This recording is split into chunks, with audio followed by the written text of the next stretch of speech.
Hi, this video is an introduction to VitalSim's new scripting language, which can be used to automate repetitive tasks within the VitalSim application.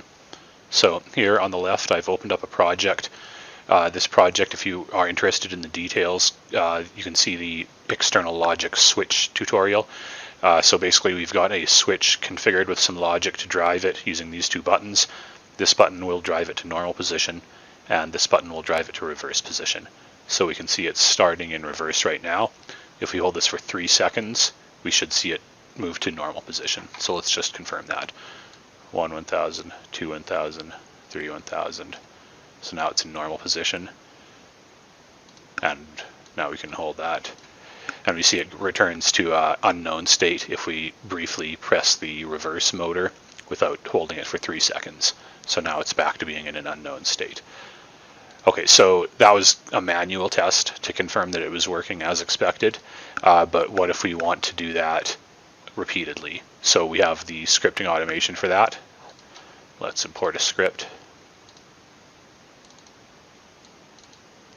So what I just imported is, that's what you're seeing here in a Notepad++.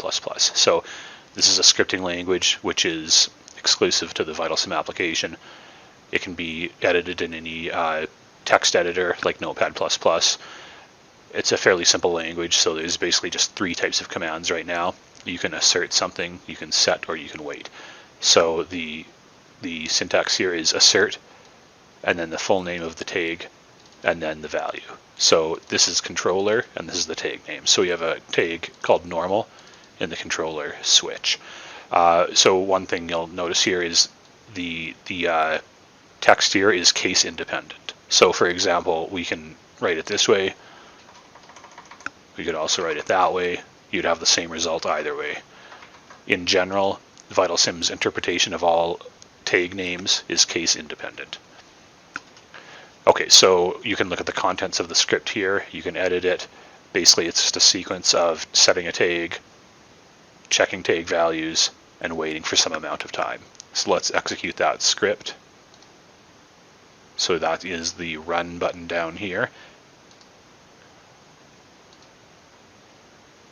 So what you just saw there was the script executing, and I'll just stretch this up a bit so you can see this is the results of the script execution. So it's nothing too fancy, basically just executes the script, tells you the result of every step, and that allows you to automate repetitive actions.